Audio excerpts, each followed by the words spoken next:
My good friend Hermann Luttmann is joining me at Origins Game Fair. And we're hanging out at Mark H. Walker's Flying Pig Games booth. Good place to hang out. That's right. Good games to pick up. Yep. And we're going to talk about some of your newer games, some upcoming designs that may be coming out for various different companies as well. Okay.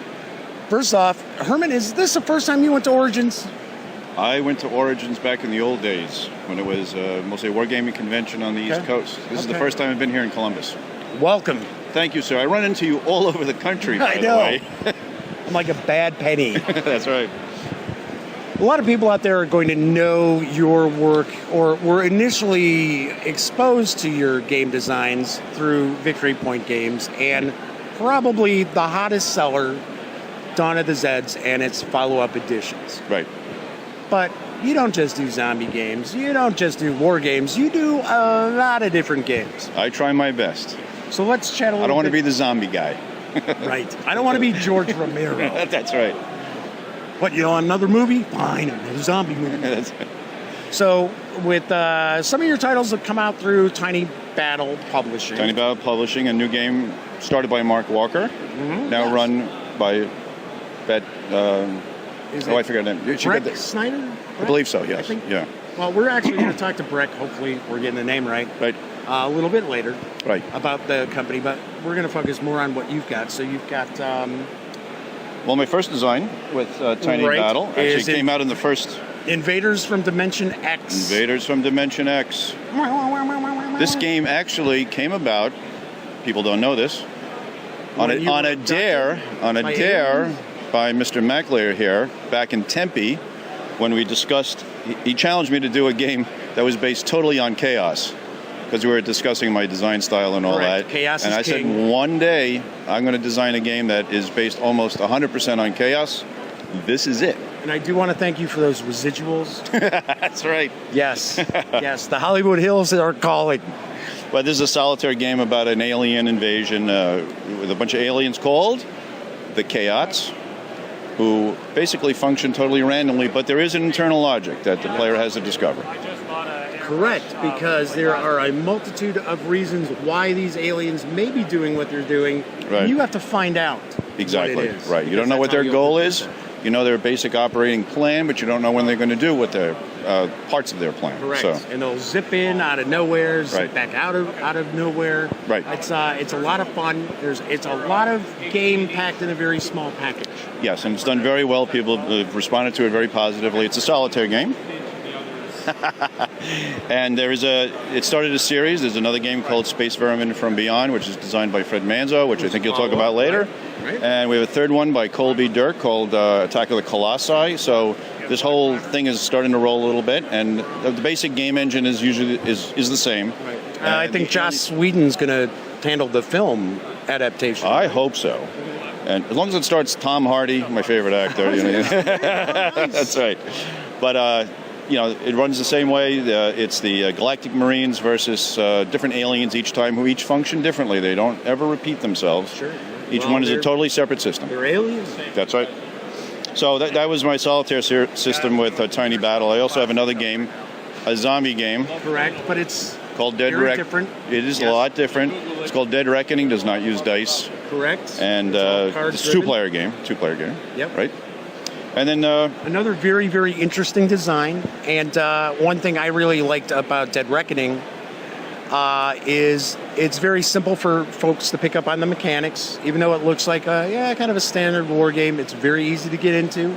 Right. That was the idea, was to make it mechanically easy and make it a war game. And the zombie player actually has an opportunity to win a game, which is a little unusual sometimes in two-player zombie games. Right. The zombie player has a strategy. Yes. He has to utilize the abilities and talents of his zombies. Various types of zombies. Right. Yep. And so it's a good two-player game, and it works, thankfully. And it's led to another historical game using the same system, which is it's a diceless system that still uses chaos, but uses combat results cards. So you don't have to worry about math, you don't have to worry about modifiers, you just flip cards. Math is hard. Yes, very hard, especially division.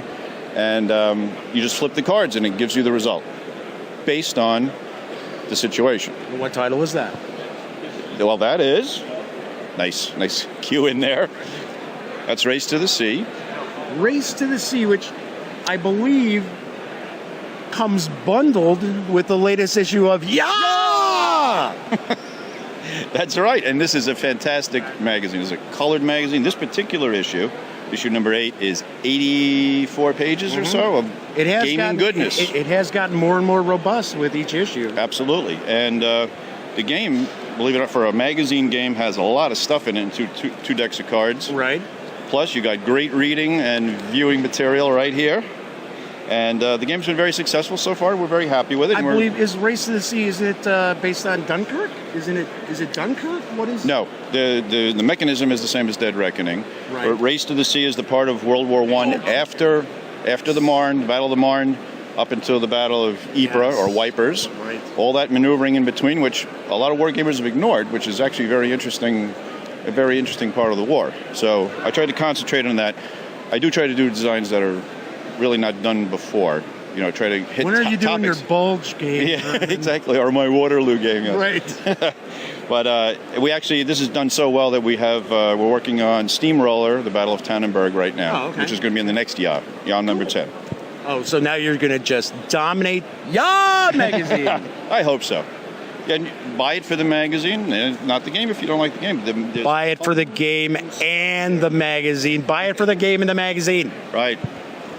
You've got some other stuff that's percolating, correct? Percolating for Flying Pig Games. We have another solitaire game based on In Magnificent Style. For you guys who like that game, it's still doing very well after 5 years. Yes. It pops up on Facebook every once in a while. It's a push-your-luck solitaire game. Correct.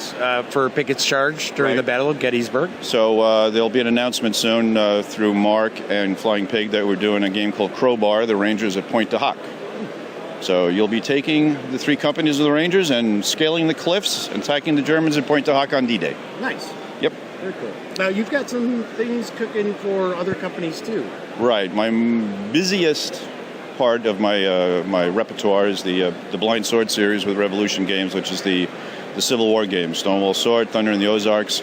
And we're actually here this week demoing Longstreet Attacks, which is the second day of Gettysburg. Nice. Formerly Hammer and Sickles with GMT, but now Revolution's going to publish it. Okay. And yes, I remember that. That's been a design that's been cooking for a while. It's been around for a long time. And I actually loved the name because it was Hammer and Sickles. Well, yeah, it did cause some controversy, didn't it? But I did name the scenario in the game Hammer and Sickles just to keep it. So very cool. What else you got cooking? Well, GMT, we got At Any Cost coming out finally in October. That's on the Mets campaign in 1870, Franco-Prussian War. That's been hanging around for the New York Mets. What? Yes, New York Mets. We do have a banner that says "Let's go Mets." So, and oh my goodness, we got projects with Hollandspiel. We got projects with. I know I'm forgetting. Oh, Legion, right. A Spoiled Victory, the Dunkirk solitaire game, is coming out as Miracle at Dunkirk. Thankfully, there's a big movie coming out in July, which I hope will inspire you all to go actually see Tom Hardy and see Tom Hardy fly a Spitfire. That's right. And go participate in the evacuation. See how well you do compared to history. Fantastic. Yep. It's been a lot of fun. Any final thoughts you'd like to share with our viewers at home, or on the train, or on a bus, no, not at all. But no. Got nothing to say. Actually, I want to thank everybody. I don't talk down to the little people. But I want to thank everybody for the support. It's been really a lot of fun doing the design work and your support. This man almost single-handedly launched onto the Zeds through much controversy in the industry. But it was he had a lot to do with it. Because it's a horrible game, yes, right? Yeah. I know. But thank you very much. It's great seeing you again. And thank you, everybody else. I have to point out, when we first sat down, it's been quite a few years now. That's a lot of years, yeah. At Consim World Expo, and we chatted about some of your first designs coming out from Victory Point Games. Yep. Did you ever think... No. You were ever going to have all these games out there? No, I didn't think I'd be with you 5 years later doing this. Yeah, fantastic. I agree. Keep up the great work, Herman. Thank you very much. Always great to see you. Great to see you. Now we're going to go have lunch.